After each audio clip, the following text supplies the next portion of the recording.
नमस्कार दोस्तों, स्वागत है आपका अपना ही यूट्यूब चैनल टुडे एग्जाम पर। दोस्तों, जैसा कि बिहार एसएससी और एसआई के लिए जो वीडियो प्रैक्टिस सेट चलाई जा रही है, जिसमें आपका टोटल 40 वीडियो आने वाली है, तो आज ये 40 में से आप 12वीं वीडियो को वॉच कर रहे हैं। इससे पहले हमने आपको 11 वीडियो प्रोवाइड करा दिया है। आशा करते हैं कि आप देखे ही होंगे।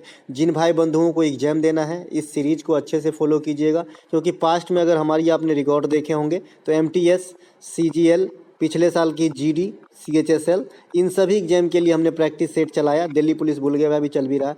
दिल्ली पुलिस, इन सभी एग्जाम के लिए चलाया। सभी एग्जाम में जो है हमें अब तक तो माता जी के दया से काफ़ी अच्छी सफलता मिले हैं, है ना। 80% तक क्वेश्चन हमने आपको ला के दिया है कि आपके एग्जाम में जो आए मैं पहले से करा रखा है। इस एग्जाम के लिए भी पूरी कोशिश है। तो जिन भाई बंधु आप जहाँ से तैयारी करते हैं करते रहें, जो बुक पढ़ते हैं पढ़ते रहें, जहाँ टेस्ट लगाते लगाते रहें, लेकिन जो हमारा कंटेंट है उसे ना भूलें, है ना। एक बात मैं पहले ही आपको साफ कर दूं कि मैंने जो भी ऊपर टैग लगा रखा है आपके भाई ये फालमुक एग्जाम के लिए है, फलना एग्जाम के लिए है ना, ये तो है ही। लेकिन अगर जहाँ जहाँ जीके जीएस पूछी जाती है ना, हर जगह काम आएगी। क्योंकि एक्स्ट्रा फैक्ट में आपको पता है कि एक जैसे प्रश्नों को एक ही साथ हम रख देते हैं एक्स्ट्रा फैक्ट में, ये बिंदु बिंदु करके। तो आपको क्या है, कोई सा भी एग्जाम हो, राज्य सरकार स्टेट का, कोई फर्क नहीं पड़ता, हर जगह ये क्वेश्चन आती है। और आपको जो है इत्मीनान के साथ फॉलो करना है। जो पहली बार सुन रहे हो उसकी नोट बनाना है। एक अच्छे तरीका 6 महीना मुझे दे करके देखिए, मैं आपको वहाँ पहुँचा दूंगा जहाँ आप जाना चाहते हो। ठीक है, चलिए शुरू करते हैं आज के पहले प्रश्नों के साथ। प्रतिवर्ष विश्व टेलीविजन दिवस किस तारीख को मनाया जाता है?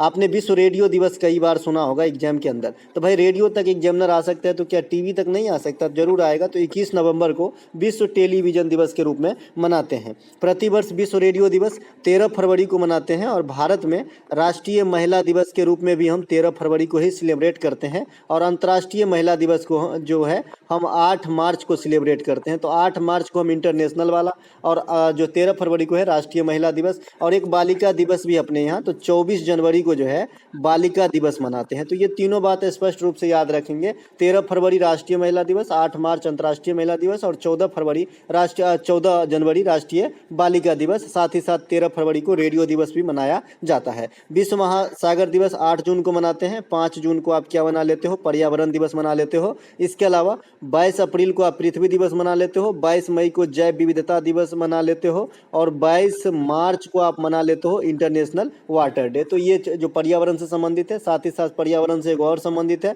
16 सितंबर देखिएगा, 16 सितंबर को जो है विश्व ओजोन संरक्षण दिवस के रूप में मनाया जाता है। तो ये कुछ एक पर्यावरण की जानकारी जरूर रखें। इसके अलावा 26 नवंबर को भारत में संविधान दिवस मनाते हैं। अभी अभी बीत के गया है, 3-4 दिन हुआ है, या कानून दिवस इसे ही कहते हैं। इसके अलावा 20 नवंबर को विश्व चिल्ड्रेन दिवस मनाते हैं। जैसा कि आप जानते हैं कि इंडिया में चिल्ड्रेन दिवस अलग डेट को होता है, लेकिन जो इंटरनेशनल लेवल पे होगा ये 20 नवंबर को होता है।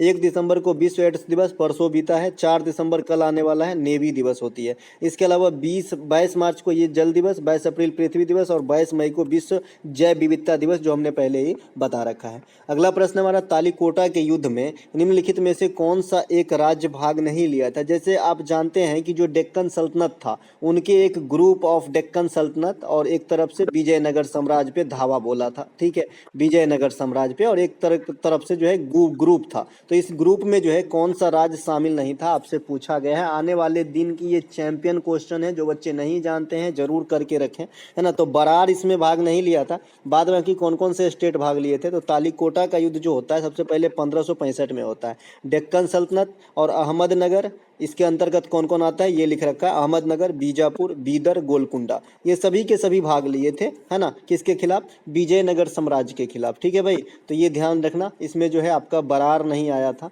है ना। इसके अलावा इस युद्ध के समय विजयनगर पर शासन किसका था? देखिए, राम राय और सदाशिव राय दोनों ऑप्शन में हो तो टिक करना राम राय को।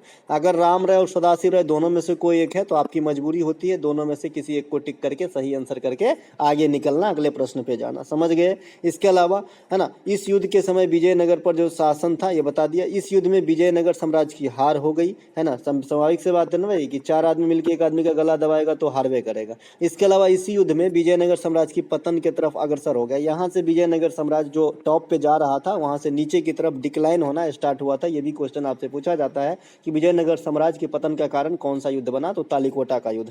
विजयनगर साम्राज्य की स्थापना 1336 में हुआ था, हरिहर एवं बुक्का ने किया था। यह तुंगभद्रा नदी के किनारे सारे जो है फले फूले थे विजयनगर साम्राज्य। इसके अलावा इस साम्राज्य पर 4 प्रमुख वंशों ने शासन किया था, तुलुग, सुलुग, संगम और अरबिदु। ठीक है, इसके अलावा कृष्णदेव राय इसी वंश के थे। कृष्णदेव राय जो है तुलुब वंश के थे, विजयनगर साम्राज्य के अधीन। ध्यान रखिएगा, कब पूछा जाता है। त्रिपक्षीय युद्ध होता है इसी प्रकार का, जैसे अभी आपने देखा कि ग्रुप में भाग लिया था, उसी प्रकार से एक त्रिपक्षीय युद्ध है इतिहास में, इसमें भी ग्रुप में भाग लिया था। ये कौन कौन लिए थे? पाल, प्रतिहार और राष्ट्रकूट। पाल का मैंने बताया कौन है भाई संस्थापक, तो गोपाल है। इसके अलावा प्रतिहार का नागभट्ट प्रथम है, गुज्जर प्रतिहार है ना, नागभट्ट महेश भट्ट का भाई, नागभट्ट प्रथम। ठीक है, इसके अलावा राष्ट्रकूट, ये दंती दुर्गा, इस प्रकार का इनका नाम ही है। राष्ट्रकूट की राजधानी भी आपसे पूछता है, मान्यखेट था। मान्यखेट या मान्यखेत जो है, इनकी राजधानी हुआ करता था राष्ट्रकूट का। इसी प्रकार से ग्रुप में जो एक और युद्ध हुआ, ये है आपका बैटल ऑफ बक्सर। बक्सर की युद्ध भी ग्रुप में हुआ था। अवध का नवाब एक मतलब गुट में, अवध के नवाब जो है, बंगाल का नवाब और आपका मुगल बादशाह, इन तीनों की संयुक्त सेनाओं, और दूसरे तरफ थे अंग्रेज हेक्टर मुनरो का सेना। लेकिन फिर भी हेक्टर मुनरो की सेना जीता, क्योंकि उसके पास जो है आधुनिक तकनीक वगैरह होंगे, है ना। तो ये सब ध्यान रखेंगे दोस्तों। थोड़ा सा आधा मिनट समय लेके पीडीएफ की स्कीम के बारे में बता दूं। बहुत सारे बच्चे व्हाट्सएप पे पूछते रहते हैं और लंबा लंबा जो है बातें पूछते रहते हैं, तो इसमें इतना समझने सोचने की क्या बात है। देखिए, हाँ या ना हो सकता है ना। आपको मैं सब कुछ इसीलिए इसमें बता देता हूँ, क्योंकि आप जानते हैं कि जो पीडीएफ वाली व्हाट्सएप है वो मैं हैंडल नहीं करता और मैं कर भी नहीं पाऊंगा, इतने टाइम नहीं है। तो जो मेरे घर के सदस्य हैं उन ज़्यादा डिस्टर्ब न करे तो ज़्यादा बेटर है। आपको सिर्फ हाँ या ना, इसमें मैं तो सब कुछ समझा ही दे। देखिए, एसएससी और टॉपिक बैच ये आपको मिल जाएंगे 25 रुपये के अंदर, ये अभी रेडी मिल जाएंगे। इस टॉपिक बैच में मैं पहले बता दूं 10 से 12 टॉपिक बैच मिलेंगे। और ये हमारा एसएससी का जो आप देख रहे हैं, ये पास्ट में हमने 57 क्लास का जो है एक मुहिम चलाया था, वो 57 क्लास का नोट एक्स्ट्रा फैक्ट के साथ मिल जाएंगे मात्र 25 के अंदर। ये रेडी है, अभी आप देते हैं तो अभी हैंड टू हैंड मिल जाएगा। इसके अलावा SSC plus topic batch plus GD के लिए जो 21 क्लास हमने चलाया है इससे पहले। एसएससी हालांकि डीपी जीडी था, जीडी के लिए अलग से लाऊंगा जिसमें हिंदी की क्वेश्चन भी होंगे, है ना। तो ये एसएससी टॉपिक प्लस जीडी जो अभी आया 21 क्लास, ये 40 में मिल जाएगा। मतलब ऊपर का दोनों और नीचे का 21 क्लास मिला देंगे तो 40 में मिलता है। बिहार एसआई और एसएससी जो अभी आप वॉच कर रहे हैं, इसके साथ टॉपिक बैच सब में फ्री है। मान लीजिए बिहार एसआई, एसआई और बीएसएससी, इसमें 35 में मिलेगा। ये 40 क्लास आएंगे, टॉपिक बैच मुफ्त में मिलेगा। बिहार एसएससी और टॉपिक बैच ये तीनों लेंगे तो 60 में, ऑल पीडीएफ लेंगे तो 70 में। देखिए, मैं तो एक ही बात कहूँगा कि जो बच्चे मान लीजिए कि बिहार के नहीं हैं, बिहार से अदर स्टेट के हैं, तो आप जो है एसएससी और 21 सीरीज चला था वो, यानी एसएससी प्लस डीपी, है ना, एसएससी प्लस डीपी आप ले लीजिए और कुछ भी नहीं लीजिए। ये 40 वाला आपके लिए बेटर है। अगर आप बिहार से हैं तो आप 60 वाला लेके एक बार इसे अच्छे से पढ़ लीजिए और एक प्ले लिस्ट की पूरी वीडियो देख लीजिए। इसके बाद मुझे बताइएगा कि आपने 400% अगर बदलाव नहीं लाया हो ना, तो ये पैसे आपके पास, मेरे पास सुरक्षित है, आप कभी भी ले सकते हैं कि भाई हमने कुछ नहीं समझा। इसके अलावा 2023 में असम राज्य ने कितने नए जिले बनाए हैं? असम राज्य में 4 नए जिले बनाए गए हैं। असम अपने आप में ताल्लुक रखता है बहुत ज़्यादा एग्जाम से, क्योंकि यहाँ से बहुत ज़्यादा क्वेश्चन आता है। ठीक है, असम के 4 नए जिले इस प्रकार है, होजाई, विश्वनाथ, तुमुलपुर और बजाली। ये 4 जिले हैं जो असम में नए क्रिएट किए गए हैं। असम वाला जो छौ है याद है ना, है ना भैया, माफ़ कीजिएगा। असम वाला जो बिहू है 3 बार होता है, याद रखिएगा। ठीक है, बिहू 3 बार होता है, मकर संक्रांतियों में, नव वर्षों में 1 बार और होता है, 3 बार होता है। ठीक है, इसके अलावा इसी साल मैंने 2023 में राजस्थान में 19 को नया जिला और बनाया गया। तो दोनों जगह याद रखिएगा। आज राजस्थान में सत्ता पलट भी हुआ है, वहाँ पे बीजेपी जो है बहुमत से जीते हैं। इससे पहले वाली जो हमने पीडीएफ आपको दिया था दिल्ली पुलिस वाला, उसमें जो है आज का न्यूज मेंशन करके दिया गया है आज तक का। बिहार के कुछ जिलों की संख्या 38 है, कुल जिलों की संख्या बिहार में 38 है। 2011 जनगणना के अनुसार देश में सबसे कम आबादी वाला जिला है ये आपका अरुणाचल प्रदेश में। अरुणाचल प्रदेश में कौन सा जिला? तो दिबांग घाटी, यहाँ पे सबसे कम आबादी वाला जिला है अकॉर्डिंग टू 2011 सेंसस। इसके अलावा त्रिस्तरीय जो पंचायती व्यवस्था होता है ना, तभी जिला की बात आ रहा है तो जिला संबंधित ये भी क्वेश्चन बनते हैं। मैं यह पहले बताया हूँ, एक जैसे क्वेश्चन को एक साथ रखता हूँ, है ना। तो त्रिस्तरीय पंचायत व्यवस्था वाले में जो जिला स्तर की होती है ना, उसे कहते हैं आप जिला परिषद। ठीक है मेरे भाई। ब्लॉक स्तर पे जो होता है क्या कहते हैं? पंचायत समिति। चूंकि त्रिस्तरीय है तो एक स्तर और होगा, तो ग्राम स्तर पे क्या होता है? ग्राम पंचायत। ठीक है, तो ये आपका त्रिस्तरीय पंचायत में तीनों जो है, तीनों लेवल का जो है क्या क्या कहलाता है, ये है आपका। ठीक है, तो ग्राम पंचायत, है ना, पंचायत समिति और जिला परिषद। इसके अलावा किस क्षेत्र में, है ना, अधिकांश संवहनीय वर्षा होता है। देखिए वर्षा के भी कई फॉर्म होते हैं, आपने बादल के भी कई फॉर्म देखे होंगे, पदाब बादल, मुलाब बादल, कपासी व मेघ, है ना, इस प्रकार से। इसी प्रकार से वर्षा के भी कई फॉर्म होते हैं। तो एक संवहनीय वर्षा होते हैं। सबसे पहले संवहन का जो एक एग्जाम्पल दे दूं तो ज़्यादा समझ में आएगा। देखिए ठोस और द्रव, ये दोनों में जो आपका ऊष्मा का प्रसार होता है ना, ये माफ़ कीजिएगा, संवहन में हो जाता है आपका द्रव और गैस। द्रव और गैस में जो है ये ऊष्मा का प्रसार जो होता है ना, ये संवहन विधि से होता है। और जो ठोस पदार्थ होता है उसमें ऊष्मा का संवहन चालन विधि से होता है। ये भी आपके फिजिक्स के अंदर ये क्वेश्चन पूछा जाता है। तो जब भी आपसे पूछे कि ठोस में ऊष्मा का प्रसार, ऊष्मा मतलब गर्माहट, है ना, तो इसका जो प्रसार होता है उसके इंटरनली तो चालन से होता है, और द्रव और गैस में होता है संवहन विधि से। अभी मैं एक एग्जाम्पल यहाँ पे दूंगा ना, आपको समझ में आ जाएगा। तो संवहनी वर्षा किसे कहते हैं, तो विषुवत रेखीय प्रदेश में। अच्छा, संवहनी वर्षा कहाँ होता है, ये है क्वेश्चन। तो विषुवतीय रेखीय जो प्रदेश है वहाँ पे ज़्यादातर संवहनीय वर्षा होती है। ठीक है, अब संवहनीय वर्षा क्या होती है, वैसी वर्षा जो संवहन प्रक्रिया के द्वारा, है ना, होती है, जिसमें गर्म हवा ऊपर उठती है, धीरे धीरे ऊपर हटेगा,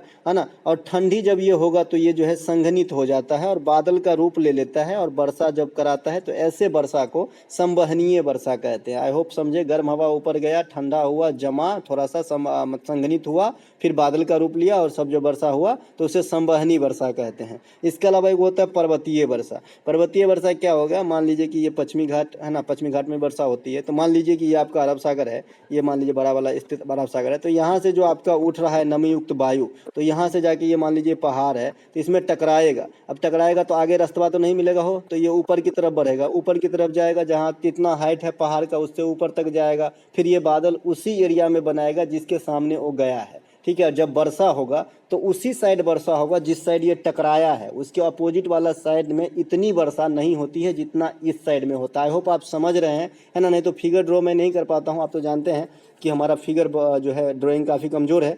नहीं तो मैं बताता था कि भाई इस साइड अगर टकराया ना तो ये ऊपर उठ के इसी से सीधा गया, तो जब ज़्यादा वर्षा होगा तो इसी साइड होगा और इस साइड वर्षा से वंचित रह जाता है। यहाँ से भी क्वेश्चन पूछा है आपकी बीपीएससी में, इसीलिए बता रहा हूँ। ठीक है, तो पर्वतीय वर्षा नमीयुक्त वायु के मार्ग में पर्वत या अवरोध से ऊपर उठती है तो ठंडी होकर वर्षा कराती है। तो समझ गए कि जब टकराता है तो ऊपर गया तो वर्षा हो जाता है। लेकिन जो मैं अभी बताया कि इधर वर्षा होगा इधर नहीं होगा, ये क्या है, अगली लाइन में देखिए। पर्वतीय वर्षा जिस ढाल पे होती है, यानी जहाँ टकराया ऊपर पहुंचा और जहाँ पे वर्षा हुआ, उसे पवन विमुख ढाल कहते हैं या पवन विमुख क्षेत्र कहते हैं, है ना। और पर्वत के विमुख ढाल पर वर्षा नहीं होती है, इसे वृष्टि छाया प्रदेश कहते हैं। और ये क्वेश्चन आपके बीपीएससी में पूछा गया था कि वृष्टि छाया, है ना, वृष्टि छाया क्या होती है। ठीक है, तो जो जिस पर्वत के जिस ढलान की ओर वर्षा नहीं होती है ना, उसे विमुख ढाल या वृष्टि छाया कहते हैं। और ये कैसे होती है मैं बताया कि जहाँ टकराएगा उसी के ऊपर पवन जाएगा, तो अपोजिट साइड वाला यानी उसके उल्टा साइड वाला उतना वर्षा नहीं होता है जितना इस साइड होगा। तो जो वर्षा से वंचित रह जाता है उससे हम कहते हैं वृष्टि छाया प्रदेश।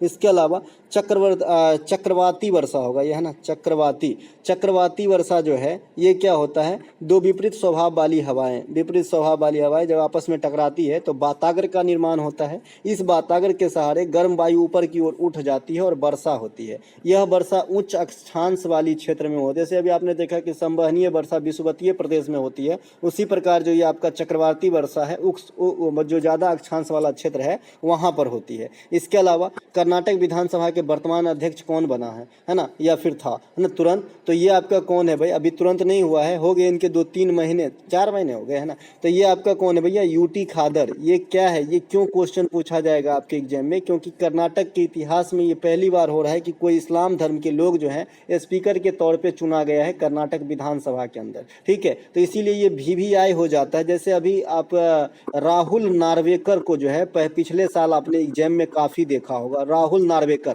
ये क्यों पूछा जा रहा था इतना पता है, क्योंकि ये महाराष्ट्र विधानसभा में सबसे कम उम्र के चुने गए थे विधानसभा स्पीकर। ठीक है, तो इसीलिए पूछा गया था। तो ये भी आपसे पूछा जा सकता है। तो यूटी खादर ये कर्नाटक विधानसभा में पहला, है ना, इस्लाम धर्म यानी मुस्लिम आपका स्पीकर बना था। बास्केटबॉल फेडरेशन ऑफ इंडिया के नए अध्यक्ष के रूप में चुना गया है आधव अर्जुन को, ध्यान रखिएगा। भारतीय ओलंपिक कमेटी के प्रथम महिला अध्यक्ष ये पीटी उषा, ये कई बार एग्जाम में आ चुके हैं और आगे भी आएंगे, क्योंकि पीटी उषा अपने आप में उतने ही महत्व रखते हैं जितने ये भारतीय ओलंपिक कमेटी का महत्व है। ठीक है, तो दोनों महत्व जब मिल जाए तो महत्व स्क्वायर हो जाता है। इसके अलावा भारतीय ओलंपिक कमेटी की स्थापना कब हुई थी, तो 1927 में किसके द्वारा द्वारा, तो दोराबजी टाटा के द्वारा, ये मैंने बता दिया। और पहला अध्यक्ष भी दोराबजी टाटा ही बने थे इसके, ठीक है। इसके अलावा बिहार जलप्रपात किस नदी पर स्थित है? अब देखिए बिहार नाम भले है लेकिन नदी बिहार नहीं है भाई, तो नदी है आपका टोंस नदी पर, ठीक है। टोंस नदी पर स्थित है बिहार जलप्रपात।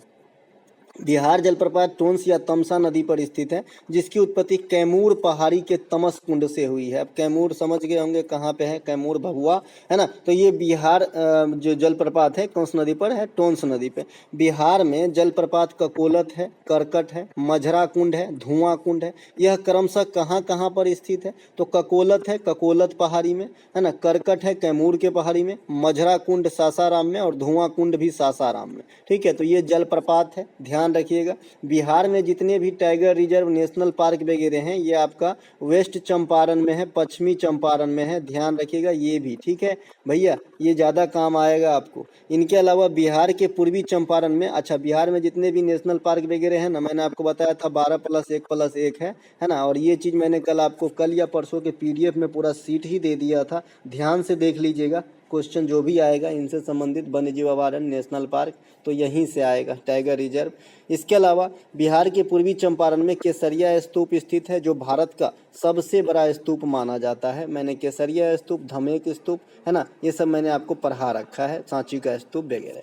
द ग्रेट इंडियन नोवेल पुस्तक के लेखक लेखिका कौन है? तो द ग्रेट इंडियन नोवेल पुस्तक के लेखक शशि थरूर है। कौन है भाई? शशि थरूर है। ये मॉडर्न राइटर है, जैसे चेतन भगत एक समय था, अभी भी पूछता है इनका किताब, है ना, कि चेतन भगत का किताब काफ़ी ज़्यादा एग्जाम में आता था, आज भी आता है। तो कुछ ऐसे राइटर जो सदा इनके किताब एग्जाम में आता रहेगा, जैसे R.K. नारायण साहब, कितने पुराने, अभी भी एग्जाम में आते हैं क्वेश्चन।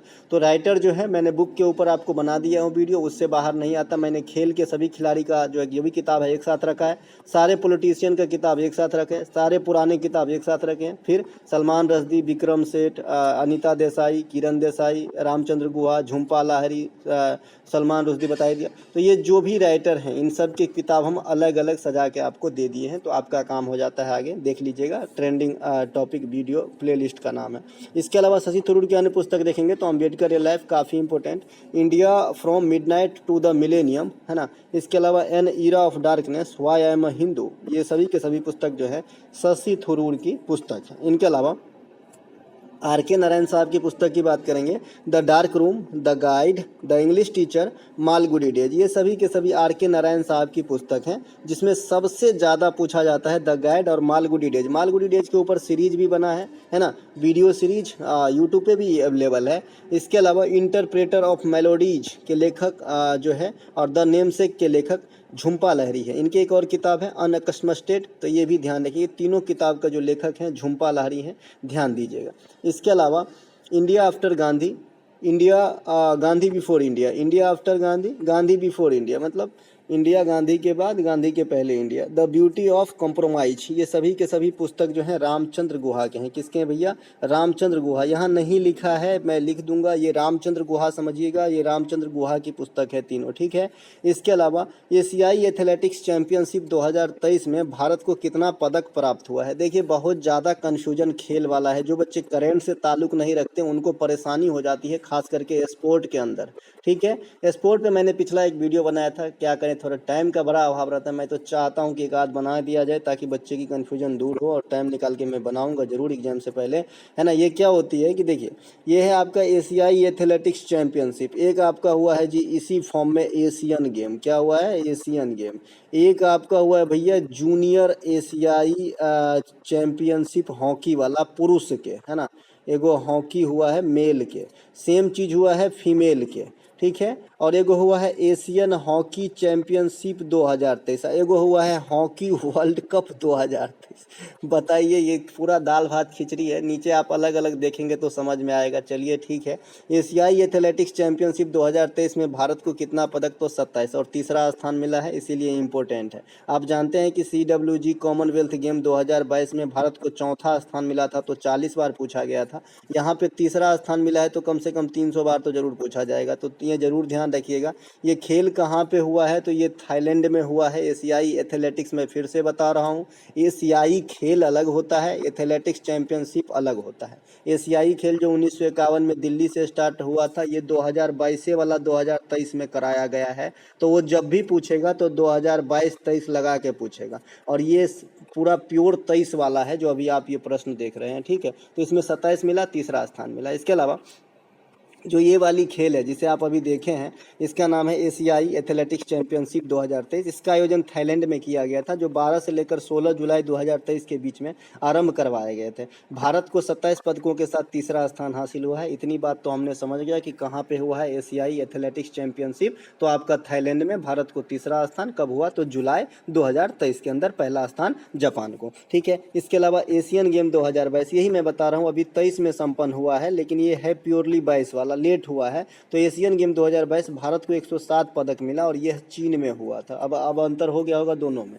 इसके अलावा एशियाई जूनियर हॉकी चैंपियनशिप 2023 के विजेता भारत हैं, उपविजेता पाकिस्तान है। यह खेल ओमान में कराया गया था। ये जूनियर है पुरुष वाला, है ना, हॉकी टूर्नामेंट, वो भी, इसमें भी एशियाई लगा है। इसके अलावा एशियाई जूनियर महिला हॉकी चैंपियनशिप 2023, इसके विजेता भी भारत हैं, उपविजेता कोरिया है। यह खेल जापान में हुआ था। एक है एशियाई महिला हॉकी चैंपियनशिप 2023, इसके विजेता भी भारत हैं, उपविजेता जापान है, और यह खेल झारखंड में हुआ था, ठीक है मेरे भाई। इसके अलावा विश्व एथलेटिक्स चैंपियनशिप अपना अलग है, एक आपका जो ओवरऑल एशियाई नहीं है, इसमें पूरा विश्व भाग लेता है। विश्व एथलेटिक्स चैंपियनशिप 2023 ये जो हुआ है ना, ये आपका हुआ है हंगरी में, बुडापेस्ट में, ठीक है। तो ये अलग है ना। विश्व एथलेटिक्स चैंपियनशिप 2022 आपका हुआ था अमेरिका के ओरेगन में, ठीक है। तो 22 वाला भी याद रखिएगा, एग्जामिनर का मूड घसकता है ना, एक साल पहले का करंट पूछता है। इसके अलावा संघ राज्य मंत्री, संसद तथा राज्य विधानमंडल के सदस्यों की शपथ या प्रतिज्ञान से संबंधित प्रावधान संविधान के किस अनुसूची में किए गए हैं। कह रहा है कि जो संघ के मंत्रीगण होते हैं, जो राज्य के मंत्रीगण होते हैं, तथा इनके जो बड़े बड़े आला अधिकारी होते हैं, यानी जो मतलब नेशनल लेवल पे या राज्य लेवल पे, तो उनकी जो शपथ और प्रतिज्ञान है, इनकी चर्चा आपके संविधान के किस अनुसूची में देखने को मिलेगा, है ना। तो ये हमारा अनुसूची 3 है, ठीक है। भारतीय संविधान के निर्माण के समय 8 अनुसूची था, 395 आर्टिकल और 22 भाग था। इस समय जो है जो अंगीकार किया गया था जब 26 नवंबर 1949 को, अच्छा लागू होने तक भी यही था 26 जनवरी 1950 को, ठीक है। इसके अलावा क्या हुआ कि संविधान संशोधन के द्वारा बहुत सारे चीज में जो है वृद्धि हुई, खास करके आर्टिकल सबसे ज़्यादा बढ़े। आर्टिकल तो आज 460-50 तक हो गए हैं। इसके अलावा अनुसूची 12 है, तो 4 अनुसूची बढ़े, ये संविधान संशोधन के द्वारा बढ़े गए, हमारे आवश्यकता के अनुसार इसे इंक्रीज किया गया। साथ ही जो भाग है, ये है तो वैसे ही, लेकिन इसे ब्रांच में बना दिया गया 3 और, तो ये हो गए 25 भागों में विभक्त। मौलिक कर्तव्य की आवश्यकता पड़ी 1976 में, तो 42वां संविधान संशोधन के तहत 4 का ए भी क्रिएट कर रखा गया। 9 का ए जो है, इसमें आपका नगर निगम की अलग से रखने की जरूरत पड़ी, तो इसको बना लिया गया। और सहकारी समिति वाली जब बात आई तो हमारा 9 का बी बन गया। तो इस प्रकार से 3 बढ़ गए। इसके अलावा दूसरी अनुसूची में राष्ट्रपति, अभी मैंने आपको तीसरी अनुसूची बताया है जो क्वेश्चन का बेस है। पहला अनुसूची आप सभी जानते हैं। इसके अलावा दूसरी अनुसूची में राष्ट्रपति, राज्यपाल, लोकसभा, विधानसभा, नियंत्रक एवं महालेखा परीक्षक, सर्वोच्च न्यायालय, उच्च न्यायालय तथा उनसे संबंधित पदाधिकारी के जो वेतन भत्ता पेंशन होती है, तो इनकी जो प्रावधान है ये आपकी दूसरी अनुसूची में मिलेगा, और तीसरे में शपथ मिलेगा, ठीक है। तो सीधे सीधे याद रखेंगे, दूसरे में है सबका वेतन भत्ता, पहले पैसा वैसा देता है, और तीसरा में शपथ ग्रहण कराता है कि कोई जो है मतलब 2 नंबर के पैसा नहीं लेगा। हालांकि ये तो बड़े बड़े अधिकारी हैं, ये तो खुद ही सरकार है भाई। इसके अलावा चौथे अनुसूची में राज्यों और संघ राज्य क्षेत्र के लिए राज्यसभा में स्थान का आवंटन है। जो 4th आपका अनुसूची है, इसमें राज्यसभा में किस राज्य को कितनी सीट दी जाएगी, इसकी बंटवारा करी गई है। 5वीं अनुसूची अनुसूचित क्षेत्रों व जनजातियों के प्रशासन तथा नियंत्रण से जुड़े प्रावधान करता है, जो एकमात्र आर्टिकल है 244(4)A। इसके अलावा 6ठी अनुसूची में असम, मेघालय, त्रिपुरा और मिजोरम राज्यों के जनजातीय क्षेत्र के प्रशासन से संबंधित उपबंध किए गए हैं। यहाँ से जो 6ठी अनुसूची है काफ़ी पूछा जाता है, और भाग 5वां काफ़ी पूछा जाता है, क्योंकि इसमें संघ है ना। और अभी जो पिछले कुछ दिनों से मैं देख रहा हूँ कि संविधान के भाग 8 काफ़ी पूछे जा रहे हैं, जिसमें आपका यूनियन टेरिटरीज है ना। तो ये सब ध्यान रखेंगे भाग। इसके अलावा 7वीं अनुसूची में संघ सूची, राज्य सूची और आपका समवर्ती सूची है। इन तीनों में कितने कितने विषय है मैंने आपको बता दिया था, 100 है ना, 52 है और 61 है। इस प्रकार से याद रखिएगा, जो है सबसे कम आपका समवर्ती सूची में है 52। इसके अलावा 8वीं अनुसूची संविधान द्वारा 22 भाषाओं को मान्यता प्राप्त है वर्तमान में, लेकिन जब संविधान लागू हुआ था तो मात्र 14 भाषा को जो है संवैधानिक दर्जा प्रदान किया गया था। बाद में 21वां, 71वां और 92वां संविधान संशोधन के द्वारा अलग अलग समय पे सबसे पहले सिंधी, बाद में नमक यानी नेपाली, मणिपुरी, कोंकणी, बाद में बोडो, संथाली, डोगरी और मैथिली को एक साथ चारों भाषा यानी 4 3 7 1 8 भाषा को ऐड किया गया, तो 14 8 22 हो गया। 9वां अनुसूची भूमि सुधार, 10वीं अनुसूची दल बदल से, 11वीं अनुसूची ग्राम पंचायत से, 12वीं अनुसूची नगर पालिका से संबंधित है। तो इस प्रकार से जो है आपकी संविधान का जो अनुसूची है इसे जरूर ध्यान रखें।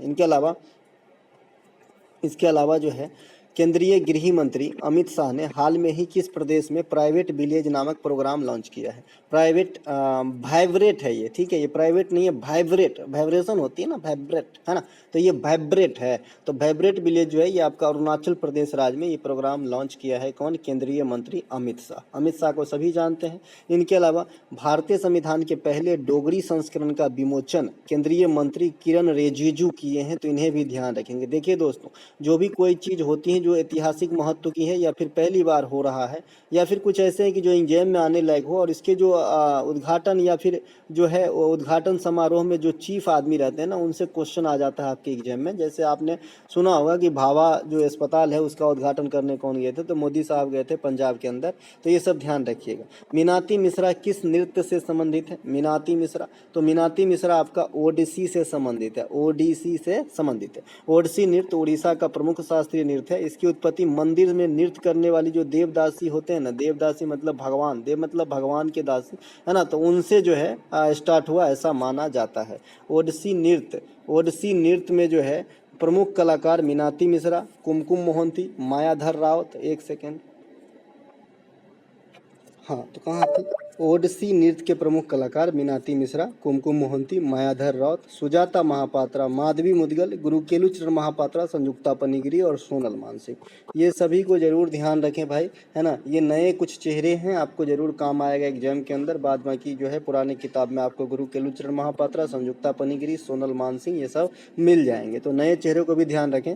सोनल मानसिंह जो है ये आपके भरतनाट्यम भी कर लेते हैं, इसीलिए यहाँ पे हमने स्टार लगाया है। इसके अलावा ओडिसी नृत्य के गुरु केलुचरण महापात्रा ने सृजन नामक संस्था भी बसाए हैं, जो आपके उड़ीसा के अंदर है। ओडिसी नृत्य में भगवान जगन्नाथ की जो है विशेष महत्व है, लेकिन अगर भगवान जगन्नाथ ऑप्शन में नहीं है तो राधा कृष्ण से काम चला लेना, ठीक है। आने वाले समय में कोई बच्चा गलती न करे, इसीलिए पहले ही चेताते जाता हूं। और जहां इस प्रकार की बातें बोलूं वहां पे गौर जरूर कीजिएगा, क्योंकि बच्चे जानते हुए क्वेश्चन भी गलती कराते हैं। जैसे कल मैंने आपको विश्व बैंक की स्थापना 1944-45 दोनों ऑप्शन में रहे तो क्या करना है, और जब दोनों में से कोई एक ऑप्शन में रहे तो क्या करना है मैंने बताया था। तो उसी हिसाब से बहुत सारे क्वेश्चन जो है आपको आते हुए भी गलत हो जाएगा, और घर पर आके मिलाओगे तब बड़ा दुख होता है, ठीक है। तो ओडिसी नृत्य में भगवान जगन्नाथ आप सभी जानते हैं, लेकिन अगर ऑप्शन में नहीं तो राधा कृष्ण आप करके आइएगा। ये मणिपुरी नृत्य में भी राधा कृष्ण ही होते हैं। इनके अलावा ओडिसी नृत्य के कार्यकाल का पता जो है आप उदयगिरी का जो केव मठ है ये उड़ीसा में भी है, और उदयगिरी का गुफा हमने कहा था कि आपका मध्य प्रदेश में भी है। तो जो उड़ीसा वाला है यहाँ से आप इस नृत्य के बारे में पता कर सकते हैं, ठीक है। इसके अलावा ओडिसी नृत्य में त्रिभंग मुद्रा को दर्शाया जाता है। देखिए ये त्रिभंग मुद्रा यहाँ भी है ना। और अभंग सभंग त्रिभंग का इस्तेमाल जो है आपका भरतनाट्यम नृत्य जिसे सादिराट्टम कहते हैं तो वहाँ भी होता है। तो दोनों बात ध्यान रखेंगे। सबसे पहले जो है भरतनाट्यम को सादिराट्टम भी कहते हैं, है ना, और इसमें भी अभंग सभंग और त्रिभंग का इस्तेमाल होता है। बाद बाकी और भी इनके हैं जाति स्वरम, ये लेकिन अलग स्टेप है, मैं यहाँ बात नहीं करूँगा। इनसे मिलता जुलता ये शब्द है इसीलिए बता रहा हूँ। तो त्रिभंग मुद्रा का इस्तेमाल ओडिसी में भी होता है, और अभंग सभंग त्रिभंग का आपका भरतनाट्यम या सादिर में भी होता है। इसके अलावा भरतनाट्यम ये आपका तमिलनाडु का है। इसके अलावा कुचिपुड़ी आंध्र प्रदेश का, मोहिनीअट्टम केरल का, और कथकली ये दोनों केरला का है। सत्रिया ये आपका असम का है। मणिपुर का, कथक उत्तर भारत महाराष्ट्र का और उड़ीसा का। ये हमारे जो है शास्त्रीय नृत्य हैं। भारत के कौन से पहले प्रधानमंत्री अपनी पूरी अवधि खत्म होने से पहले इस्तीफा दे दिया था? देखिए, एक तो मुश्किल से प्रधानमंत्री की पोस्ट है ना, बहुत ही इंपॉर्टेंट पोस्ट इंडिया में, और ये खत्म होने से पहले ही इस्तीफा दे दिए थे। क्योंकि आप जानते हैं, जैसे अभी आपने ब्रिटेन में देखा होगा कि बहुत कम दिन में जो है लीज ट्रस्ट ने संन्यास का मतलब इस्तीफा दे दी थी, क्योंकि जानते हैं कि जो चीज़ मैं नहीं कर सकता हूँ वहाँ से हट जाने में भला है, ताकि कहीं दूसरे के मौका मिले, है ना। लेकिन अपने इंडिया में अगर एक बार कोई मुखिया बन गया मेरे भाई, तो एड़ी चोटी एक कर देगा कि हम अगली बार भी बने। क्योंकि आप ऐसे क्यों होता है ये तो सब जानते हैं आप, है ना। तो भाई, है ना, तो भारत के कौन से पहले प्रधानमंत्री जो मतलब ये मतलब जेंटलमैन कह सकते हैं, तो हुआ होगा कुछ, तो ये मोरारजी देसाई साहब। लेकिन इसमें जो है चौधरी चरण सिंह साहब के मामले में जो है कुछ हुआ था, तो वो जो है इस्तीफा दे दिए थे मोरारजी देसाई साहब, ठीक है। इसके अलावा केंद्र में पहले गैर कांग्रेसी प्रधानमंत्री बनने का गौरव भी मोरारजी देसाई साहब को ही प्राप्त है। ये जनता पार्टी के तरफ से थे मोरारजी देसाई। इससे पहले जितने भी प्रधानमंत्री बने थे 3, तो ये जो हैं आपके कांग्रेस के तरफ से थे। इसके अलावा मोरारजी देसाई ने मतभेद के चलते अपनी कार्यकाल पूरा होने से पहले 1979 में प्रधानमंत्री पद से इस्तीफा दे दिए थे। मोरारजी देसाई भारत के चौथे प्रधानमंत्री हुए। मोरारजी देसाई सबसे अधिक बार बजट पेश किए हैं, तो ये बात भी आपको ध्यान रखना है। 10 टाइम। स्वतंत्र भारत की प्रथम बजट सन्मुखम शेट्टी, और सन्मुखम शेट्टी जी की अभी हाल में ही प्रतिमा का अनावरण किया गया है। कौन सा मंत्री किया है हमने एक क्लास में बताया है, आपको ध्यान रखना है। इसके अलावा गणतंत्र भारत की प्रथम बजट जॉन मथाई साहब ने पेश किया था। देश के प्रथम कार्यवाहक प्रधानमंत्री गुलजारी लाल नंदा और कार्यवाहक राष्ट्रपति थे बीवी गिरी, ठीक है। तो दोनों बात ध्यान रखेंगे भैया, है ना, ये पूछता है। इसके अलावा प्रधानमंत्री की नियुक्ति होती है किसके द्वारा? राष्ट्रपति के द्वारा। राष्ट्रपति कौन से आर्टिकल का प्रयोग करता है? 75(1)। और फिर जो अन्य मंत्रियां हैं, मंत्रीगण हैं, उनकी नियुक्ति प्रधानमंत्री के सलाह से राष्ट्रपति साहब करते हैं, ठीक है। प्रधानमंत्री जो होता है ये लोकसभा में बहुमत दल जो है ना, बहुमत दल लोकसभा में जो जीतता है उनके नेता होते हैं, मुखिया होते हैं। न्यूनतम उम्र सीमा 25 वर्ष से कम नहीं होना चाहिए। प्रधानमंत्री का कार्यकाल होता तो 5 वर्ष का है, लेकिन आज पीएम बना और कल ही जो है सरकार गिर गया, है ना, यानी जो विश्वास है वो प्राप्ति छूट गया, अविश्वास हो गए, तो भाई सरकार गिर जाती है। तो ऐसे में प्रधानमंत्री भी अपने पोस्ट से हटा हुआ माना जाएगा। इसका मतलब 5 वर्ष या जब तक लोकसभा में विश्वास प्राप्त है। इसके अलावा ब्लू माउंटेन नेशनल पार्क किस राज्य में स्थित है? देखिए, ब्लू माउंटेन नेशनल पार्क जो है ये आपका मिजोरम राज्य में स्थित है। कहाँ पे है? मिजो में है। मिजोरम में अन्य नेशनल पार्क की बात करेंगे तो डम्पा, ये पूछा भी गया है CGL में, डम्पा, है ना, डम्पा है इस प्रकार से, डम्पा, ठीक है। तो ये आपका नेशनल पार्क मिजो के अंदर है, तो इसे ध्यान रखेंगे। अब तो ये टाइगर रिजर्व है डम्पा। इसके अलावा प्रसिद्ध मुकुर्ती नेशनल पार्क, ये नागालैंड के अंदर स्थित है, मुकुर्ती, है ना। इसके अलावा पापीकोंडा, श्री वेंकटेश्वर नेशनल पार्क तथा रामेश्वरम नेशनल पार्क, ये सभी के सभी आंध्र प्रदेश के अंदर स्थित है, तो इसे भी ध्यान रखेंगे।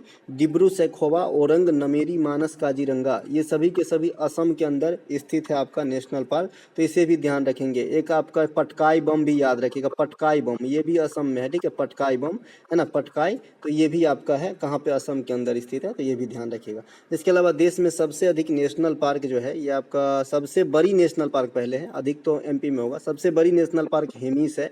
हेमिस की जो मुख्य आकर्षण है ये भी आपसे पूछता है, तो यहाँ पे स्नो लियोपर्ड्स। इसके अलावा ये लद्दाख में हेमिस। इसके अलावा देश में सबसे छोटी नेशनल पार्क साउथ बंटन है। साउथ बंटन आपका कहाँ पे है? अंडमान में। अंडमान में Galathea national park, Mahatma Gandhi national park, south Button, north Button, ये सब ध्यान रखेंगे, अंडमान में है। अंडमान में सेलुलर जेल भी है। इसके अलावा अंडमान निकोबार में स्थित देश में सबसे अधिक स्थित है, देश में सबसे अधिक नेशनल पार्क कहाँ पे? MP में। इस स्लाइड में हमने क्या सीखा है कि भारत में सबसे बड़ी नेशनल पार्क हेमिस है जो लद्दाख में है, सबसे छोटकू साउथ बटन है जो अंडमान में है, सबसे अधिक नेशनल पार्क मध्य प्रदेश में है, सबसे बड़ा tiger reserve Nagarjuna Sagar Shri slam Andhra Pradesh में है। लेकिन मैंने अभी कहा था आपको कि MP का एक जगह है जहाँ पे ये रिकॉर्ड टूटने वाली है, हालांकि अभी नहीं टूटा है। ओलंपिक में पदक जीतने वाली प्रथम भारतीय महिला पहलवान कौन है? तो ये साक्षी मलिक है। ओलंपिक में जो है प्रथम बार कोई महिला जिन्होंने पदक जीती तो साक्षी मलिक, ब्रॉन्ज मेडल जीती थी रियो ओलंपिक 2016 के अंदर, ठीक है। भारत के लिए पहली पदक जीतने वाली महिला में बात करेंगे तो कर्णो मल्लेश्वरी हैं। ये सिडनी ओलंपिक 2000 में ब्रॉन्ज मेडल व्यक्तिगत रूप से जीती थी और भारत के लिए पहली बार पदक जीती थी कोई महिला वेट लिफ्टिंग के अंदर। इसके अलावा भारत के लिए व्यक्तिगत पदक जीतने का कारनामा पहली बार 1952 में हेलेंसिकी ओलंपिक में KD जादव के द्वारा किया गया था। यह पदक कुश्ती में आया था, है ना, कांस्य पदक के रूप में। इसके अलावा अन्य व्यक्तिगत पदकों में पहली बार रजत यानी जो चांदी है 2004 में आया था मेजर राज्यवर्धन सिंह राठौड़ के द्वारा एथेंस ओलंपिक शूटिंग में। 2008 में फिर से व्यक्तिगत पदक में उस बार सबसे जो है मैक्सिमम वाला आया यानी गोल्ड आया था शूटिंग में अभिनव बिंद्रा साहब के द्वारा। तो इस प्रकार शूटिंग में गोल्ड जीतने वाला पहला व्यक्तिगत पर्सन अभिनव बिंद्रा साहब बना। ओलंपिक में टेनिस में पहला पदक जो है लिएंडर पेस अटलांटा ओलंपिक 1996 में दिलाया था। ये भी क्वेश्चन काफ़ी इंपॉर्टेंट है, पूछता है कि ओलंपिक में टेनिस के लिए पहला पदक किसने जीता, तो लिएंडर पेस। इसके अलावा नाम से ऐसा लग रहा है लिएंडर पेस जैसे ये अमेरिका का हो, लेकिन इंडिया की तरफ से। ओलंपिक 2020 में भारत को कौन सा पदक, कितने पदक मिले थे, 7 पदक मिले थे लिखा है। 1 गोल्ड 2 रजत और 4 कांस्य मिला था, 4 2 6 1 7। आगामी ओलंपिक 2024 पेरिस में होगी, यहाँ पे करेक्शन रिक्वायर्ड है, इस सा को मैं 7 बना दूंगा। इसके अलावा इलबरी राजवंश के तीसरे शासक ने कौन सा सिक्का चलाया था जो चांदी की बनी हुई होती थी, खा गए ना थोड़ा सा धोखा। ये इलबरी वंश क्या है भाई, इल्तुतमिश ही होगा आंसर। इलबरी जो है, इलबरी कहिए, ममलूक कहिए या फिर गुलाम कहिए, ये तीनों के तीनों जो है सेम ही वंश है, एक ही वंश का नाम है, ठीक है। तो इलबरी पूछे, गुलाम पूछे या फिर ममलूक पूछे तो समझ जाइएगा कुतुबुद्दीन ऐबक की बात हो रही है। तो इल्तुतमिश होगा तीसरा शासक, क्योंकि आप जानते हैं कि पहला जो है कुतुबुद्दीन ऐबक, फिर आराम शाह को हटा के इल्तुतमिश। दिल्ली सल्तनत में प्रथम वंश जो है गुलाम वंश को इलबारी वंश या ममलूक वंश भी कहा जाता है। सल्तनत पे 5 वंश ने शासन किया, गुलाम खिलजी, तुगलक, सैयद लोदी। सबकी जो है प्रथम शासक जरूर याद रखिएगा, मैंने बता रखा है, कुतुबुद्दीन ऐबक, जलालुद्दीन खिलजी, गयासुद्दीन तुगलक, खिजर खां और बहलोल लोदी। और सबसे पहला और अंतिम शासक, तो पहला ऐबक हो गया और अंतिम हो गया इब्राहिम लोदी। इसके अलावा गुलाम वंश के शासकों का क्रम जो है कुतुबुद्दीन ऐबक आए, आराम शाह, इल्तुतमिश, फिर रजिया। तो यहाँ पे इल्तुतमिश तीसरी शासक हो गया, है ना। इल्तुतमिश ने क्या क्या किया था भाई, तो तुर्कान ए चहलगानी दल का गठन किया था। टका नामक जो है आपका चांदी का सिक्का चलाया था, और जीतल नाम के कॉपर का सिक्का चलाया था। ये किसकी बात हो रही, इल्तुतमिश की। रजिया की शासन अवधि रही थी 1240। ये डायरेक्ट पूछता है कि रजिया की अवधि कितनी थी शासन के, ठीक है। रजिया सल्तनत पे पहली महिला शासिका हुई जिन्होंने शासन किया। रजिया के लिए एक अपनी किताब, अपनी लेख के माध्यम से मिन्हास अल सिराज ने कहा है कि सल्तनत में रजिया अपनी सभी भाइयों में सबसे सर्वश्रेष्ठ थी। इसके अलावा दिल्ली सल्तनत की शुरुआत 1206 से 1526 तक चला। 1526 में पानीपत की युद्ध होती है प्रथम वाला, और बाबर की विजय के साथ भारत में मुगल वंश स्थापित हो जाते हैं और सल्तनत की समाप्ति हो जाती है। दिल्ली सल्तनत की सभी शासक या तो तुर्क थे या अफगानिस्तान अफगान मूल के थे, ठीक है। तो कोई मंगोल संगोल नहीं बोलेगा, या तो तुर्क या अफगान मूल के थे, ठीक है। इनके अलावा बिरहोर जनजाति समुदाय के लोग किस राज्य में पाए जाते हैं, बिरहोर। देखिए बिरहोर जनजाति जो है ये आपके झारखंड में पाए जाते हैं मुख्यतः, लेकिन और भी पाए जाते हैं। झारखंड के अलावा यह छत्तीसगढ़ में मिलेगा, पश्चिम बंगाल में, उड़ीसा, बिहार और मध्य प्रदेश में, यानी पूरे सर्किल में, झारखंड के सर्किल में जो भी पड़ता है लगभग, है ना, आपको जो है बिरहोर जनजाति पाए जाते हैं। तो इसे भी ध्यान रखिएगा। इसके अलावा भूटिया और भोटिया आप सभी जानते होंगे, कन्फ्यूजन पेयर है। भूटिया जो है बैचुंग भूटिया से सिक्किम याद रखिएगा। भोटिया घुमंतु भोटिया होते हैं, ये उत्तराखंड में पाए जाते हैं जहाँ अभी टनल वाला घटना हुआ था। इसके अलावा चमेरा बांध किस नदी पर हुआ है, तो चमेरा बांध जो है ये रावी नदी पर स्थित है। रावी नदी को जो है प्राचीन काल में क्या कहा जाता था, आप लोग मुझे कमेंट करेंगे तो ज़्यादा बेटर होगा। मैं आपको ऑप्शन देता हूँ, आस्किनी, पुरुषनी, बिपाशा, सुतुद्री, ठीक है। ये 4 ऑप्शन है, बताइएगा कि रावी नदी को प्राचीन काल में, है ना, यानी ऋग्वेद के काल में क्या कहा जाता था।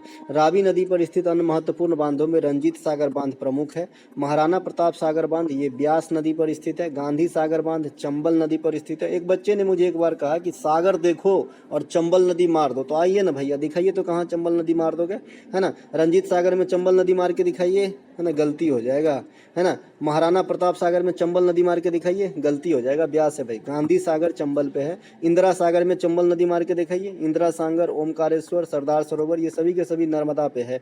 तिलैया बांध ये काफ़ी पूछे जा रहे हैं हाल फिलहाल, तो ये बराकर नदी पे है। इसके अलावा पोलावरम बांध है, ये गोदावरी नदी पे है। तो ये कुछ बांध है, बाद बाकी टिहरी, भाखरा नांगल और आपका हीरा कुंड जो रिकॉर्ड लेके बैठे हैं इंडिया में, ये पहले बता रखा हूँ। टिहरी सबसे ऊंचाई वाला है, उत्तराखंड में है, भागीरथी भिलंगना पे। इसके अलावा जो आपका सबसे ऊंचा ज्वारीय है भाखरा नांगल बांध है, सतलज नदी पर पंजाब में। इसके अलावा तीसरा सबसे लंबी डैम जो है ये महानदी पर है, हीराकुंड बांध परियोजना उड़ीसा में। तो ये पहले बता रखें। इसके अलावा गुप्त वंश का प्रथम शासक कौन था जिन्होंने स्वतंत्र रूप से महाराजा धीराज की उपाधि धारण की थी? तो ये चंद्रगुप्त प्रथम ने महाराजा धीराज की उपाधि धारण की थी। गुप्त वंश के संस्थापक तो श्रीगुप्त हैं, लेकिन अगर आपको वास्तविक संस्थापक सही मायने में कि किसके काल में ये साम्राज्य फले फूलने लगे तो चंद्रगुप्त प्रथम को माना जाता है। ठीक है, इनके अलावा गुप्त वंशीय शासक समुद्रगुप्त को भारत का नेपोलियन कहा जाता है। समुद्रगुप्त के दरबारी कवि कौन थे? हरिसेन। कौन थे भाई? हरिसेन। हरिसेन समुद्रगुप्त के दरबारी कवि थे जिनसे संबंधित है प्रयाग प्रशस्ति। ठीक है, इसके अलावा बीना बजाते थे समुद्रगुप्त सिक्का पे, यह अंकन किया गया है। समुद्रगुप्त द्वितीय को विक्रमादित्य कहा जाता है, इसी के काल में फहियान आया था और हर्षवर्धन आए थे हेनसांग के काल में। मौर्य वंश के संस्थापक चंद्रगुप्त मौर्य हैं। चंद्रगुप्त मौर्य को सैंडोक्रॉट्स भी कहा गया है इतिहास में, तथा महाराजा धीराज चंद्रगुप्त मौर्य को भी कहा जाता था, लेकिन ये मौर्य वंश की बात हो गई। अजात शत्रु को कुनिक कहा जाता था। अशोक को देवनाम प्रियदर्शी भी कहा जाता है। तो ये सभी के सभी जो उपनाम है जरूर ध्यान रखिएगा। इसके अलावा कुषाण वंश के शासकों ने अपने अपने में जो उपनाम है ये देवभूति रख लिया था। ठीक है, देवभूति। ठीक है, तो ये बात ध्यान रखेंगे, देवभूति है ना। इसके अलावा जो आपका देवभूति, हाँ देवभूति था ना, नहीं, कुषाण वंश के शासक ने अपना उपनाम देवपुत्र रख लिया था भाई, है ना। इसके अलावा स्वतंत्रता के बाद पुरुषों की भारतीय हॉकी टीम ने अपना पहला गोल्ड कब जीता? तो सबसे पहले जानते हैं कि इंडिया में ओलंपिक में पहला गोल्ड 1928 में आया था एम्स्टर्डम ओलंपिक के अंदर जयपाल सिंह मुंडा के अगुवाई में हॉकी टीम के द्वारा।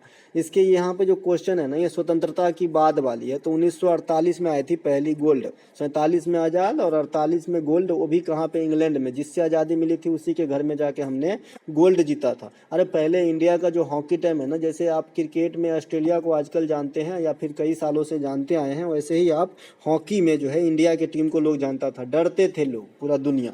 लेकिन अब तो अभी भी है मौका, अगर इस पर ज़्यादा ध्यान दिया जाए तो होगा। भारत को ओलंपिक में पहला स्वर्ण पदक हॉकी में आया था 1928 में। एम्स्टर्डम ओलंपिक कप्तान जयपाल सिंह मुंडा थे।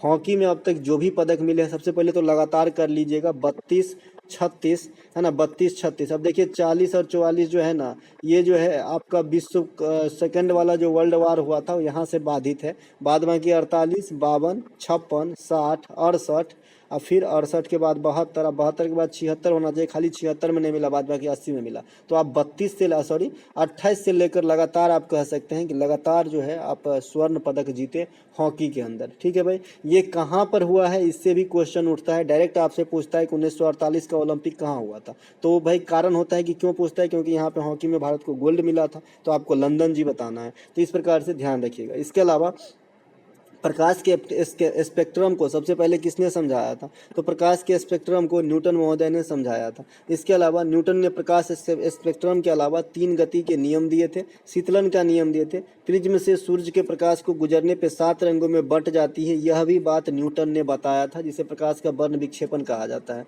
इसके अलावा उत्प्लावकता का सिद्धांत जो है ये आर्किमिडीज साहब ने दिए थे। त्रिक का नियम डोबेराइनर ने दिए थे। अष्टक का नियम न्यूलैंडस ने दिए थे। अष्टक का नियम कहाँ तक लागू होता था? तो बताइएगा, कैल्शियम तक लागू होता था। सापेक्षता का समान सिद्धांत अल्बर्ट आइंस्टीन ने दिए थे। तो ये कुछ खोज जो आपको काम आएगी। इसके अलावा भारत और बांग्लादेश के बीच कौन सी सीमा रेखा है? तो सेम सीमा रेखा है भैया, रेड क्लिफ रेखा, भारत और पाकिस्तान और भारत और बांग्लादेश के बीच। बांग्लादेश के साथ ही भारत की सबसे लंबी स्थलीय सीमा लगती है, 4096 किलोमीटर की दूरी तय करती है। सबसे छोटकू सीमा अफगानिस्तान के साथ।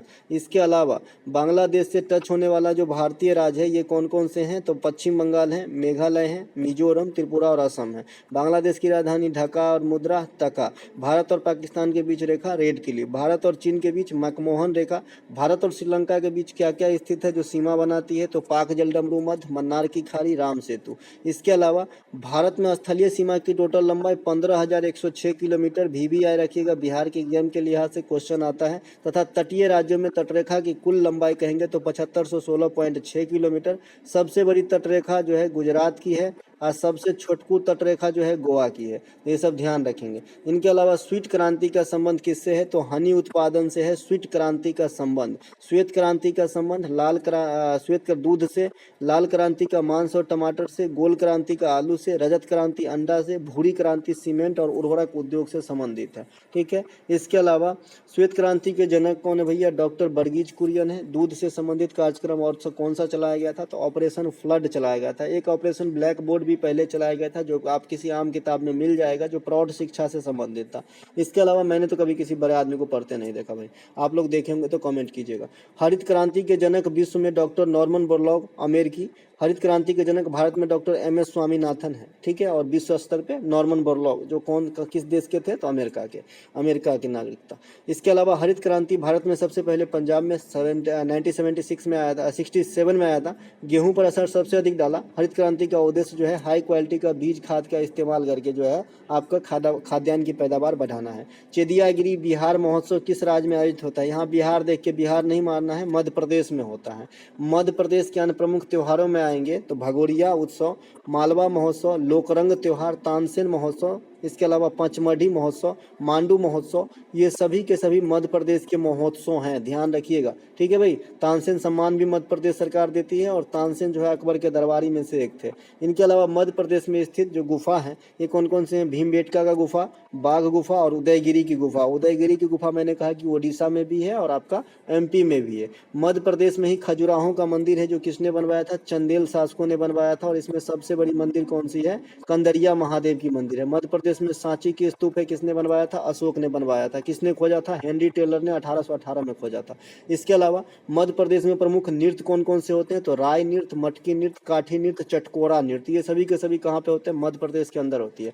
मध्य प्रदेश क्षेत्रफल के हिसाब से दूसरा सर्वाधिक जो है बड़ी आपका राज्य है इंडिया में, राजस्थान के बाद। मध्य प्रदेश ऐसा राज्य है जो बच्चों के लिए बजट आवंटन करने वाली पहला राज्य बना इंडिया में, तो ये बात भी आपको ध्यान रखना है। इसके अलावा आज मध्य प्रदेश में BJP की सरकार भी बनी है भाई। इसके अलावा मध्य प्रदेश के लेटेस्ट योजना है लाडली लक्ष्मी योजना, लाडली बहना योजना, है ना। अब ये दो ऐसे योजनाएं चला दिया महिला और माता बहन के लिए कि सब खुश होकर वोट दे दिया। इसके अलावा मध्य प्रदेश में जबलपुर में धुआंधार जलप्रपात है जो नर्मदा नदी पर स्थित है, ठीक है। इनके अलावा निम्नलिखित में से कौन सा बिहार का एक जिला गंगा के किनारे स्थित नहीं है? ऑप्शन है दरभंगा, राइट आंसर होगा दरभंगा। दरभंगा कोई भी गंगा के किनारे स्थित नहीं है। बिहार में गंगा नदी के किनारे 12 जिला है, ये है बक्सर, भोजपुर, लखीसराय, भागलपुर, सारण, पटना, कटिहार, खगड़िया, वैशाली, समस्तीपुर, मुंगेर, बेगूसराय। तो इसमें दरभंगा नहीं आया। बिहार में गंगा नदी 2 भागों में बांटती है, उत्तरी बिहार और दक्षिणी बिहार। इसके अलावा टीपू सुल्तान और अंग्रेजों के बीच कुल कितने आंग्ल मैसूर युद्ध हुए? काफ़ी लॉजिकल क्वेश्चन है, इसमें 3 आंसर होगा, क्योंकि आप जानते हैं कि आंग्ल मैसूर युद्ध हुआ 4, है ना। लेकिन पूर्णतः टीपू सुल्तान के साथ 2, लेकिन जो सेकेंड आंग्ल मैसूर युद्ध हुआ उसमें हैदर अली मर गए थे, तो उनके जगह पे जो है टीपू सुल्तान ने लड़ाई किया था, तो इसीलिए हो गया 3। इतिहास में प्रमुख 4 आंग्ल मैसूर युद्ध हुए, 2 युद्ध हैदर अली के साथ तथा 2+1 टीपू सुल्तान के साथ, 2 को पूरा रूप से और एगो जो है पिता हैदर अली को मरने के बाद उनके जगह पे। इसके अलावा प्रथम आंग्ल मैसूर युद्ध 1767 से 69 तक होता है। उस समय अंग्रेज कौन रहता है? बेलरेस्ट मद्रास की संधि हुई थी, इसी आंग्ल मैसूर युद्ध में अंग्रेज पराजित हुए थे। एक एक बात ध्यान रखेंगे भाई, एक एक लाइन में 5-5, 6-6 क्वेश्चन है जो आपको, है ना, कम समय में ज़्यादा करने के चक्कर में ऐसा लिखा गया है जो आपको काम आया है। और जैसे मैं पढ़ता हूँ वैसे पढ़ के देखिए, आपको सब याद भी हो जाएगा, है ना। एकाग्रता बहुत जरूरी है, बाद बाकी हमारी भाषा एकदम सरल है, कोई किताबी भाषा नहीं, कोई जटिल हिंदी नहीं होता, एकदम आराम से समझ सकते हैं। द्वितीय आंग्ल मैसूर युद्ध जो सेकेंड वाला जो हुआ 80 से 84 हुआ, इस युद्ध में हैदर अली की मृत्यु हो गई। तत्पश्चात टीपू सुल्तान ने भी भाग लिया था। अंग्रेज गवर्नर थे वैरन हैंगस्टस, जो बंगाल का प्रथम गवर्नर भी बना। इसके अलावा महत्वपूर्ण संधि जो है बेंगलुरु की संधि, खाली गवर्नर कहना सही नहीं रहेगा, बैरन हैंगस्टस को गवर्नर जनरल ऑफ बंगाल कहिए, first governor general of Bengal. इसके अलावा तृतीय आंग्ल मैसूर युद्ध जो है 1790 से 93 नहीं 92 चला था, 2 कर लीजिएगा। अंग्रेज लॉर्ड कर्नवालिस था और श्रीरंगपट्टनम की संधि हुई थी थर्ड वाले में। और चतुर्थ में जो है टीपू सुल्तान की मृत्यु हुई। एक क्वेश्चन में पूछता है कि चतुर्थ आंग्ल मैसूर युद्ध में क्या होता है, तो टीपू सुल्तान की मृत्यु। शुंग वंश के अंतिम शासक कौन है? तो देवभूति, है ना, देवभूति, है ना। इसके अलावा शुंग वंश के संस्थापक कौन है? पुष्यमित्र शुंग और अंतिम शासक देवभूति। मौर्य वंश के संस्थापक चंद्रगुप्त मौर्य, अंतिम शासक बृहद्रथ। नंद वंश के संस्थापक महापदम नंद, अंतिम शासक धनानंद। हर्यक वंश के संस्थापक आपका हो जाएगा बिंबिसार, अंतिम शासक नागदशक। तो दोस्तों ये थे आपके सिलेबस के अकॉर्डिंग सभी सेक्टरों से क्वेश्चन। अब हम देखेंगे साइंस के प्रश्न, ठीक है मेरे भाई। 47 मिनट हो चुका हूँ, चाहूँगा कि 13 मिनट में ये ख़त्म हो जाए।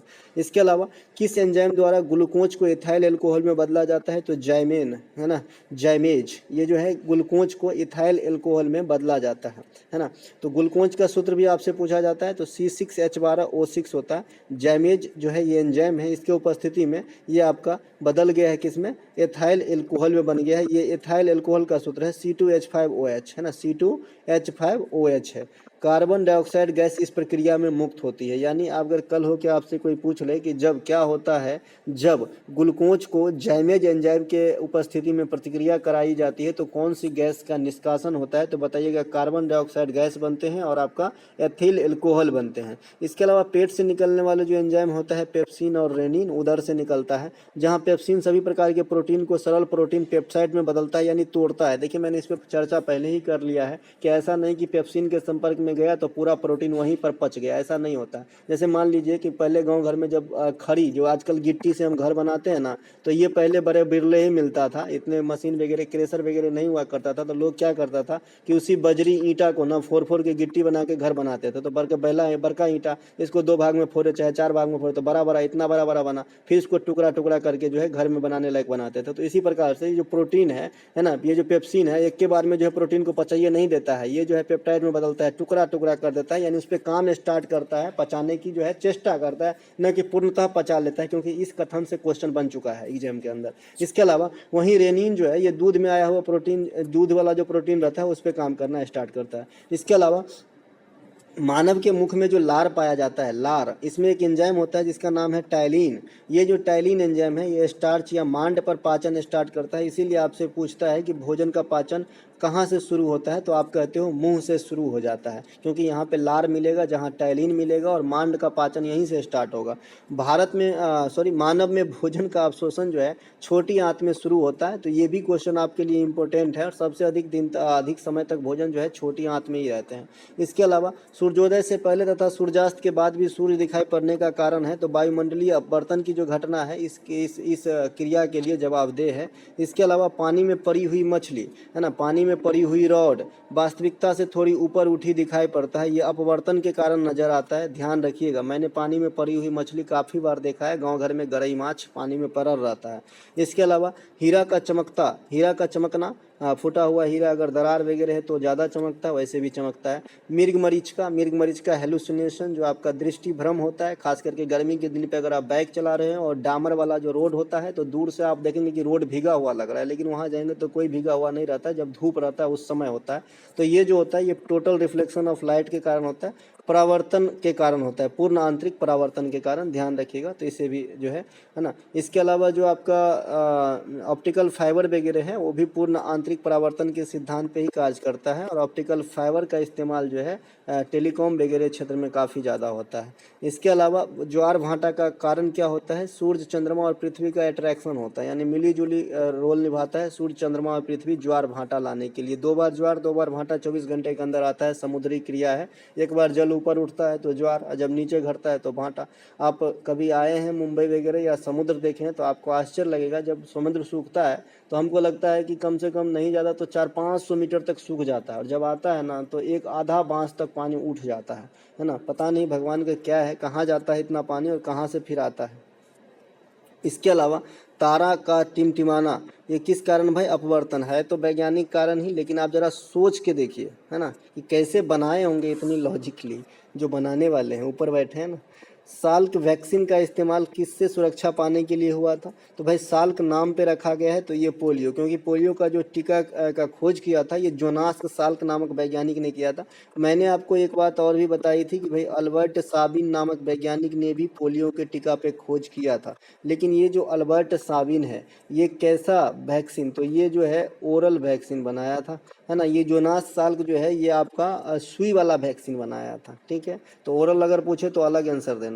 बीसीजी की जो टीका है ना ये किस लिए होता है? तो बैसिलस कॉमलेट ग्यूरिन इसका पूरा जो है नाम होता है। यह टीबी के रोकथाम के लिए, ट्यूबरकुलोसिस वाला टीबी, देखने वाला नहीं।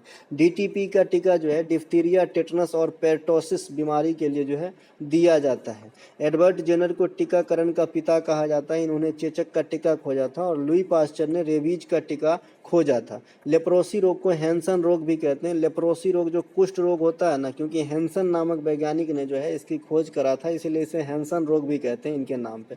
इसके अलावा ड्राई आइस किसे कहते हैं, तो ड्राई आइस ठोस कार्बन डाइऑक्साइड को कहते हैं। हंसने वाली गैस को नाइट्रस ऑक्साइड कहते हैं। N2O कहा जाता है, वो इधर लिखा है, N2O कहा जाता है नाइट्रस ऑक्साइड। एक बार एग्जाम में पूछा गया कि नाइट्रस ऑक्साइड का इस्तेमाल कहाँ पर होता है, तो आप बोलते हो भैया शल्य चिकित्सा में होता है। शल्य चिकित्सा मतलब जो है आपका ऑपरेशन वाला चिकित्सा जो होता है उसमें होता है ना, आदमी को बेहोशी की स्थिति में लाने के लिए। खाना बनाने वाले सोडा को सोडियम बाइकार्बोनेट NaHCO3 कहते हैं, और धोने वाले सोडा को Na2CO3 10H2O कहते हैं, आपका धोबन सोडा को। इनके अलावा जिप्सम के निर्जलीकरण से क्या प्राप्त होता है, पेरिस ऑफ प्लास्टर। और पेरिस ऑफ प्लास्टर का उपयोग तो जानते ही हैं, हड्डी उड्डी टूट जाता है तो डॉक्टर जो है लगा देता है। इसके अलावा जो मूर्ति के सांचा वगैरह बनते हैं, गृह मटेरियल में भी इसका इस्तेमाल होता है। तो इसका जो आपका सूत्र है CuSO4 half H2O, copper sulphate hemi hydrate इसे बोलते हैं, हेमी, सेमी नहीं, हेमी। इसके अलावा सोडियम थियोसल्फेट को हाइपो सोल्यूशन कहते हैं, और हाइपो सोल्यूशन जो है फोटोग्राफी में इस्तेमाल होता है। ठीक है, कहाँ पे होता है भैया, फोटोग्राफी में इस्तेमाल होता है। इसके अलावा पुष्पी पौधों में नर प्रजनन अंग क्या कहलाता है, जो पुष्पी पौधा है जिसमें फूल होता है, क्योंकि बहुत सारे पौधों में फूलों नहीं होता, तो जो पुष्पी पौधा होता है उसमें नर प्रजनन अंग को पुंकेसर कहा जाता है। नर जनन अंग को पुंकेसर या पुमंग कहते हैं, वहीं पर स्त्री जनन अंग को स्त्री केसर या जायांग कहते हैं, तो इसे जरूर ध्यान रखें। इनके अलावा फूलों के अध्ययन को हम एंथोलॉजी कहते हैं। क्या कहते हैं, एंथोलॉजी। आवर्त बीजी में जो फल का उत्पादन होता है ना, यह अंडाशय पुष्प के माध्यम से होगा, लेकिन इसमें मेन रोल अंडाशय इसमें उपस्थित होता है। ठीक है मेरे भाई। और जो आपका अनावृत बीजी होता है उसमें अंडाशय नहीं होता है, बीजांड होता है। इसके अलावा निम्नलिखित में से किस जीव में सामान्यतः हार्मोन की उपस्थिति नहीं होती, तो जीवाणु है ये। सबसे पहले तो एक कोशीय है, अब एक वो सेल है तो कितना चीज रखेगा, तो इसमें हार्मोन नहीं होता है। मैंने कल आपको बताया था कि शरीर में हार्मोन कहाँ से निकलता है, तो अंतःस्रावी ग्रंथि से निकलता है। ये नलिका विहीन ग्रंथि होता है, नलिका विहीन ग्रंथि होता है, नलिका विहीन। इसमें नलिका नहीं होती है, डक्ट नहीं होती है, इसीलिए यह जहाँ निकलता है वहीं पर ब्लड में दे देता है, ब्लड को दे देता है। तभी तो आप बोलते हैं भैया हार्मोन का प्रभाव है। अब इनके जो है ना, ये जो है अब जो है दिखने लगा है, मतलब बहुत सारी चीज़ है, ऐसी बात है ना। तो ये जो है हार्मोनल चीज़ जो है वो पूरे बॉडी पे इफेक्ट करता है, जबकि जो बाह्य ग्रंथि है ना, वो जहाँ पे रिक्वायर्ड होता है वहाँ तक एक डक्ट के माध्यम से अपना प्रोडक्ट एंजाइम को पहुँचाता है। तो हार्मोन आपका अंतःस्रावी से निकलता है और बहिःस्रावी से हम एंजाइम का निष्कासन करते हैं। अधिकांश जीवाणु क्या होता है, एक कोशीय होता है। एक कोशीय और बहुकोशीय मैंने बता चुका है। जीवाणु को आप थैलोफाइटा समूह में रख सकते हैं। जीवाणु की खोज ल्यूवेन हॉक ने किया था। जीवाणु से हैजा, निमोनिया, तपेदिक, टीबी, प्लेग इत्यादि रोग होते हैं। दूध में पाए जाने वाली जीवाणु लैक्टोबैसिलस है। मैंने आपको लैक्टो शब्द ही दूध से बताया है, जैसे लैक्टोमीटर, लैक्टोबैसिलस, है ना, लैक्टिक अम्ल। कीट पतंग के अध्ययन को क्या कहा जाता है, एंटोमोलॉजी। कुत्ता के वैज्ञानिक के अध्ययन को साइनोलॉजी कहते हैं। हड्डी के अध्ययन को हम ऑस्टियोलॉजी कहते हैं, ऑस्टियो शब्द हड्डी से है। सर्प के अध्ययन को ऑफियोलॉजी। ब्लड के अध्ययन के हेमेटोलॉजी। अगर आप ब्लड खून चेक कराएंगे तो नीचे में लिखा रहता है ये। मिट्टी के अध्ययन को पीडोलॉजी कहते हैं। तो ये सभी बातों ध्यान रखेंगे। एक परमाणु रिएक्टर में कैडमियम के छड़ किसके लिए प्रयोग किया जाता है, तो कैडमियम के छड़ जो है न्यूट्रॉन का अवशोषण करने के लिए। नाभिकीय रिएक्टर में कैडमियम और बोरॉन का छड़ जो है न्यूट्रॉन का अवशोषण करने के लिए इस्तेमाल किया जाता है। ग्रेफाइट और भारी जल का इस्तेमाल जो है मंदक के रूप में किया जाता है, ध्यान रखेंगे, है ना, मंदक। इसके अलावा नाभिकीय रिएक्टर परमाणु विखंडन के सिद्धांत पे कार्य करता है, और सबसे पहले इसे जो है शिकागो विद्यालय के प्रोफेसर फर्मी ने देखा था। नाभिकीय रिएक्टर के ईंधन के रूप में यूरेनियम, थोरियम इत्यादि का इस्तेमाल किया जा सकता है।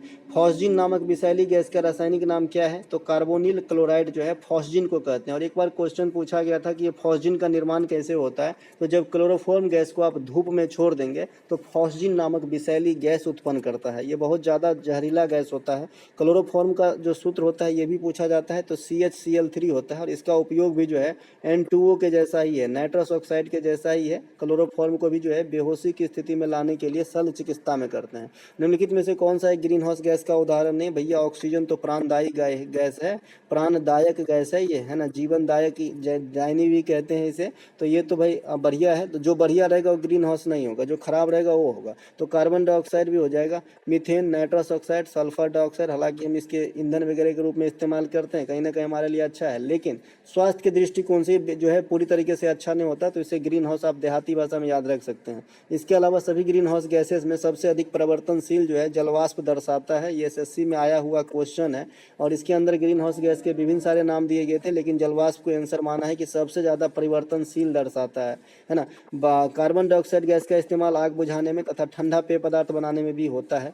हीलियम, आर्गन, रेडॉन, जेनन, नियॉन ये सब नोबेल गैस है, जिसे अक्रिय गैस या इनर्ट गैस कहते हैं और आधुनिक आवर्त सारणी के सबसे आखिरी वर्ग यानी वर्ग 18 में इसे जगह दिया गया है। तो दोस्तों ये थे आज के प्रैक्टिस सेट का वीडियो। अच्छा लगे तो लाइक कीजिएगा। डिस्क्रिप्शन में लिंक दिया गया है, अगर आपको पीडीएफ संबंधित कोई भी जानकारी चाहिए तो आप क्लिक करके बात कर सकते हैं। मिलेंगे हम अगले वीडियो में। जय हिंद दोस्तों।